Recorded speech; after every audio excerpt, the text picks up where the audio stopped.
Week 18 has passed and the Carolina Panthers season is finally over. The misery, the agony, the crash and burn is over. The pain is over for now. Now we have an offseason of important things. But before we get into the offseason, let's take a little bit of time and reflect on what happened. So in this video today, I'm going to talk about the biggest surprises and the biggest disappointments from this Carolina Panthers season when it comes to players. We're starting right now.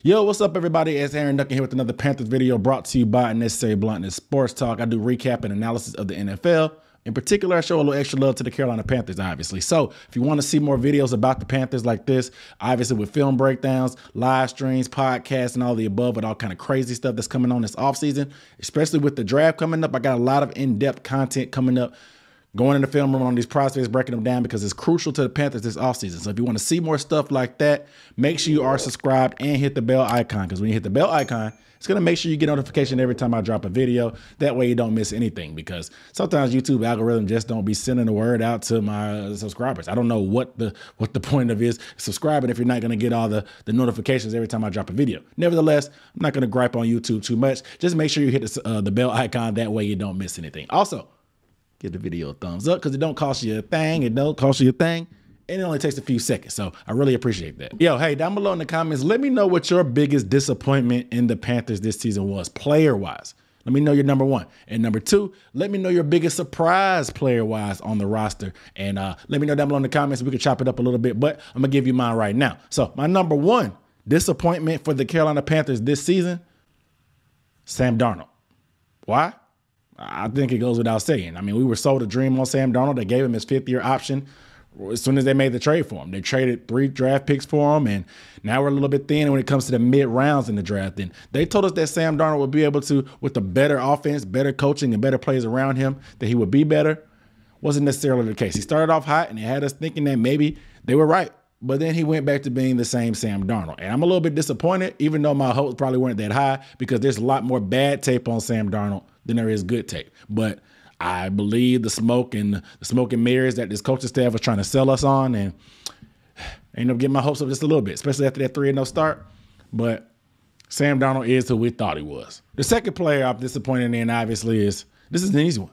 It's low-hanging fruit, Christian McCaffrey. Christian McCaffrey, in my opinion, when healthy, the best running back in the NFL, the most versatile running back in the NFL, the guy that we built our offense around. And a lot of people are pissed off about us building our offense around him, but I'm not opposed to building your offense around elite talent. I am disappointed, however, that he did not play most of the games this year. I didn't expect him to play a full 17-game slate, especially when he hasn't been able to play a full 16-game slate. Nevertheless, I thought they would be able to spread the ball around, and once Sam Darnold started to develop a lot more, they wouldn't use Christian McCaffrey as much and use some other weapons like DJ or Robby or a rookie Terrace or maybe even Chuba Hubbard. But that wasn't the case. Christian McCaffrey went down very early in the season, tried to come back, and it just didn't work out long-term either, and it showed. What happened to our team as a whole, and our offense just fell off a freaking cliff. That's one of the biggest reasons why we went from 3-0 to finishing 5-12, and why Sam Darnold seemed like his play went from up here to being marginally sufficient to being down in the dumps of the old Sam Darnold, how we thought. So Christian McCaffrey, I expected him to be the mainstay and the saving grace for Sam Darnold. I thought he would be the best thing to happen to Sam Darnold, because instead of Sam Darnold making bonehead mistakes, he could just dump it off to the running back. And he did, but it ended up being more so of a crutch. And then once that crutch was gone, Sam Darnold was pretty much limping through the rest of the season. No pun intended, since he ended up getting hurt a little bit. But Christian McCaffrey pretty much let me down from the injury standpoint. The next biggest disappointment for me is Jermaine Carter, the starting linebacker for this defense. Now, we were already thin at linebacker this offseason with Shaq, obviously, and then Jermaine Carter. But we signed Denzel Perryman. Denzel Perryman, an injury-prone guy. He's undersized, but he's a hard hitter. He plays a lot bigger than he really was. So he was on the COVID list. He ended up getting injured in camp. So they thought it was going to be more so of the same of what's been happening in his career, because he's been battling injuries his whole career. Denzel Perryman had never played a complete season. But the way Jermaine Carter came on during training camp and practices and stuff, it gave you confidence that we would be all right even without Denzel Perryman. So this team decided to trade Denzel Perryman. The bad part is that he ended up going to the Raiders. He ended up getting vaccinated. Now he's going to the Pro Bowl. And you only got a 6th-round pick for this guy.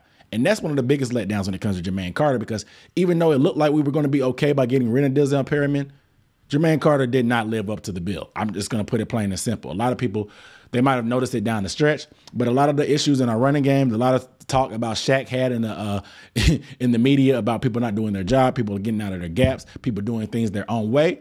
It was Jermaine Carter. Jermaine Carter is undersized for a linebacker, so when he was taking on linemen, he was moving out of his gaps to try to get around instead of having to take on these linemen head on. When you get out the way, the lineman's just going to push you whatever way you're going. That's how a lot of these run games work in the NFL. No matter where you go, there's never really a bad way to block you. The running backs are just going to read off your block. So Jermaine Carter not staying in his gap and taking up the space where he's supposed to be, getting out of position, is a lot of the reasons why we got gashed. Yes, he's not the only reason, but he continuously was lost in pass coverage. He was continuously getting out of his gap, and it just seemed like the moment was too big. This is his first year being able to be a full-time starter after being in the doghouse for Rhule and after being a backup to some of the Panthers' greats under Ron Rivera, and it just didn't make you feel good. He's going to be a free agent this year, so I doubt that he comes back to this team just based off the play he had. So I'll be looking definitely to upgrade, but I'm definitely disappointed because Jermaine Carter made us feel like we were going to be okay at linebacker, good enough to trade a Pro Bowl linebacker, but it didn't live up to the bill. And my last disappointment for this team is Robby Anderson. Robby Anderson, he came off a 1,000-yard year. He had a quiet holdout during the offseason. He missed some of the workouts, was working out on his own. He didn't really put it out in the media that he was holding out, but you got the gist that he was holding out. It worked for him. He ended up getting his money. I'm not going to fret on any NFL player getting their money because your career is not that long. These teams will drop you like a bad habit. Go get your money, man. Get paid.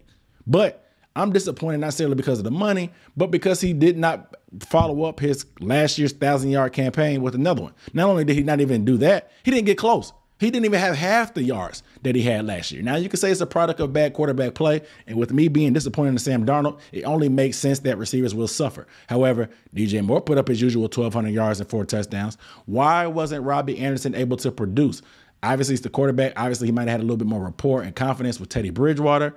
Nevertheless, you still want a guy that had 1,000 yards last year that decided to extend to be able to replicate to a certain extent. Even if he had 800, 900 yards, they had an extra game this season, and he still only had half the yards that he had last year, and it pretty much let me down. I don't know if it was just the receivers, receiving coach, or the system that these guys and routes are running, Joe Brady's play calling, or just bad quarterback play. Nevertheless, Robby, he let me down this year, man. So he was one of my biggest disappointments on this team. Now let's talk about some of the biggest surprises on this team. And my number one surprise, not necessarily in any order, but the first one, I guess, is Dante Jackson. Now, a lot of people may not like Dante Jackson. They may think I'm crazy for saying this because the way he finished, but you guys have recency bias sometimes.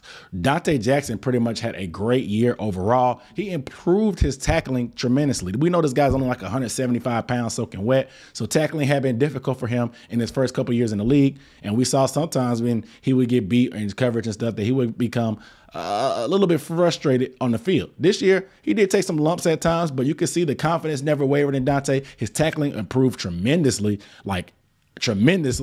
and he actually did his thing. It was a contract year, so you got to kind of feel for him as far as that. He wanted to put his best foot forward, whether he's into the market or he's going to come back to the Panthers to get paid. So I appreciate that. But Dante Jackson's tackling improved. I like this coverage, his playmaking ability, and I like the swagger, the toughness, and what he brought to the table. Now, he didn't finish the season, but that's par for course for Dante, and we had so much depth at corner. I was happy to see Dante step up to make the decisions to either put him in or make a rotation a lot harder because they brought in Gilmore.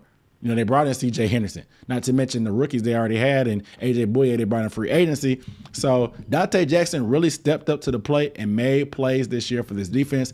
I'll be paying attention to see how those negotiations this offseason go with the team. But Dante Jackson definitely was a surprise for me because I was not expecting his tackling ability to make such a huge leap. My next surprise is Hassan Riddick. Now, a lot of people are saying, why are you surprised about Hassan Riddick? This dude had double-digit sacks last year.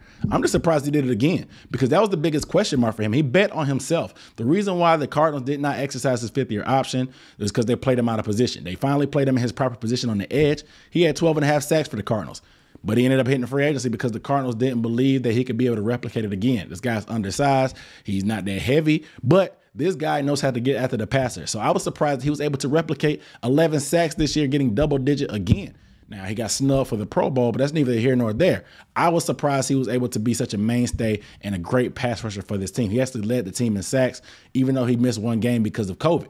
Hassan Riddick put him on the edge. He's a little bit light when it comes to the running game, but I was surprised to see him to be able to get after the quarterback and just be able to do it consistently and off the rip and against different types of competition. These are guys that are valuable on your team. Pass rushers, quarterbacks, and cornerbacks are some of the three crucial positions that you need on the team, and being able to have Hassan and hopefully being able to extend him will be something that we can improve upon, because playing in Phil Snow's system that he's used to from college, he was able to thrive once again. So I was very surprised, but not surprised at the same time, because I like Hassan Riddick as a player. I was just surprised that, he was able to do it again when the haters said that he may not be able to do it.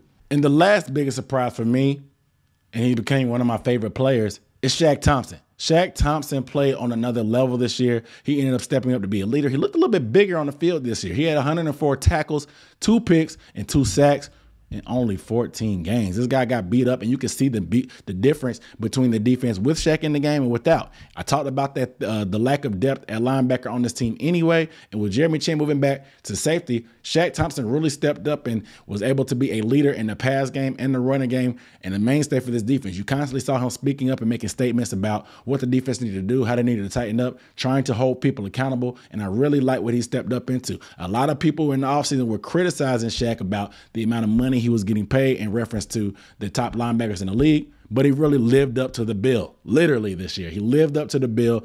I would thought he should have made the Pro Bowl. Maybe if he played a few more games, he would have got the stats and the numbers to do that. Nevertheless, this guy played at the Pro Bowl and all-pro level. In my opinion, just watching him on film, he was everywhere. Shaq Thompson was literally everywhere. And I'm happy to see that this guy stepped up into it, because the haters were definitely chirping. A lot of people want to trade Shaq, cut Shaq to save some money. But now he's become the mainstay, the leader in the middle, and one of those top linebackers that we're used to having as the Carolina Panthers. So Shaq Thompson has really become the player that I always thought he could be. My confidence in Shaq never wavered. You can check my channel to see the type of videos I've been dropping on Shaq for the past couple seasons. I knew that he had it in him. He just finally took advantage of the opportunity and stepped up with leadership. But you guys let me know down below in the comments how you feel about my surprises and disappointments. Do you disagree with anything I had? Like, were you not surprised by any of the guys I had? Or were you more disappointed in some of the guys I had? Or did I miss anybody? Let me know down below in the comments. But without further ado, you guys make sure you are subscribed to the channel, Unnecessary Bluntness Sports Talk. Make sure you turn on those bell icons and give that video a thumbs up. Without further ado, I'm Aaron Duncan here signing off.